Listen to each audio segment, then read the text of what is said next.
GST முறையை எளிதாக்குவது தொடர்பாக கேள்வி எழுப்பிய அன்னபூர்ணா உரிமையாளர் சீனிவாசனை அவமரியாதை செய்து தொடர்பான விவகாரம் பெரும் பேசுபொருளாகி இருக்கக்கூடிய நிலையில் தேசிய சொத்துக்களை பெற கோடீஸ்வரர்கள் முற்படும் போது பிரதமர் சிவப்பு கம்பளம் விரித்து வரவேற்பார் என்று ராகுல் காந்தி விமர்சனம் செய்திருக்கிறார். ஜிஎஸ்டி முறையை எளிதாக்குவது தொடர்பாக கேள்வி எழுப்பிய அன்னபூர்ணா உரிமையாளர் சீனிவாசனை அவமரியாதை செய்தது கண்டிக்கத்தக்கது என்றும் அவர் கருத்து தெரிவித்திருக்கிறார். அண்மை செய்தியாக நாம் பார்த்துக் கொண்டிருக்கிறோம். தேசிய சொத்துக்களை பெற கோடீஸ்வரர்கள் முற்படும் போது பிரதமர் சிவப்பு கம்பளம் விரித்து வரவேற்பார் என்றும் ராகுல் காந்தி விமர்சனம் செய்திருக்கிறார். அண்மை செய்தியாக பார்த்துக் கொண்டிருக்கிறோம். இதுகுறித்த கூடுதல் விவரங்களை சிறப்பு செய்தியாளர் ஜீவபாரதி வழங்க நாம் கேட்கலாம். வணக்கம் ஜீவபாரதி, இந்த விவகாரம் எந்த அளவுக்கு ஒரு தாக்கத்தை ஏற்படுத்தி இருக்கு? ராகுல் காந்தி என்ன விமர்சனம் செஞ்சிருக்கார்? கூடுதல் விவரங்கள். காங்கிரஸ் கட்சியினுடைய மூத்த தலைவரும் மக்களவையினுடைய எதிர்க்கட்சி தலைவருமான ராகுல் காந்தி ஒரு மிக முக்கியமான ட்வீட் வந்து இப்பதான் போட்டிருக்காரு.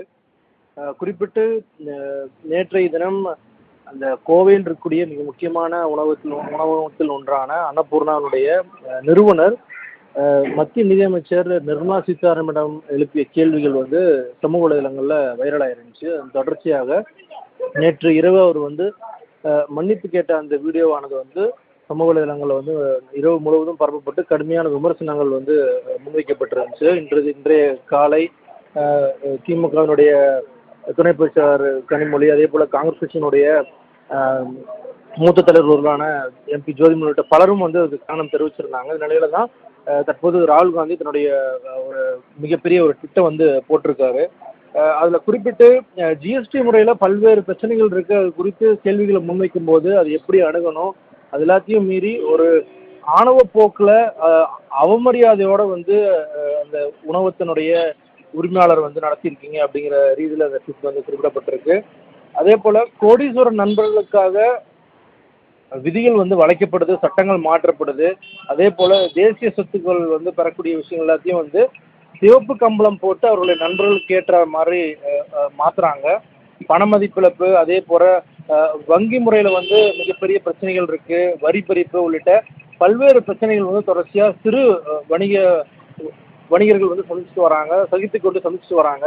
அதில் கேள்வி எழுப்பும் போது இத்தகைய ஒரு அவமானகரமான விஷயமா வந்து அவர்கள் நடத்தக்கூடியது வந்து மிகவும் கண்டனம் சொல்லக்கூடிய ஒரு விஷயமா இருக்குது அப்படின்னு இருக்காரு. அதே போல் அதிகாரத்தில் இருப்பவர்களின் பலவீனமான ஈகோக்கள் புண்படுத்தப்படும் போது அவர்கள் என்ன செய்வார்கள் என்பது அவமானத்தை தெரிகிறது. இந்த விஷயத்தை வந்து குறிப்பிட்டிருக்காரு. எம்எஸ்எம்இக்கள் வந்து தொடர்ச்சியாக பல ஆண்டுகளாக கடுமையான பாதிப்புகளுக்கு வந்து உண்டாயிட்டு வருது. அவர்கள் வந்து நிவாரணம் கேட்டு தொடர்ச்சியாக வந்து அரசாங்கத்தை வந்து நாடிட்டு வராங்க. அப்படி அரசாங்கத்தை நாடும்போது ரொம்ப திமிர்த்தனமாக வந்து இத்தகைய ஒரு விஷயத்தை வந்து மத்திய அரசு வந்து அணுகுறாங்க அப்படிங்கிற அந்த ஒரு ட்விட்டை, அந்த ஒரு விஷயத்தை வந்து இந்த ட்விட்டில் ராகுல் காந்தி அவர் வந்து குறிப்பிட்டு கோவையில் நடந்த இத்தகைய ஒரு விஷயமானது தேசிய அளவில் வந்து விவாதிக்கப்படக்கூடிய ஒரு நிகழ்வாக மாறி இருக்கு. இதற்கு மத்திய அரசு அடுத்த கட்டமாக எப்படி வந்து பதிலளிக்க போறாங்க அப்படிங்கிறத நம்ம பொறுத்துட்டு தான் பார்க்கணும்.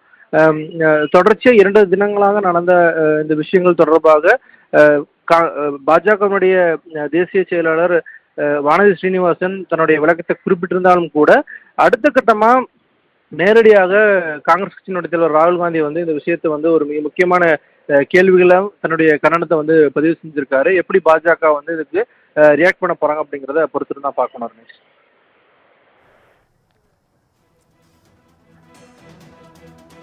கூடுதல் விவரங்களுக்கு நன்றி ஜீவபாரதி.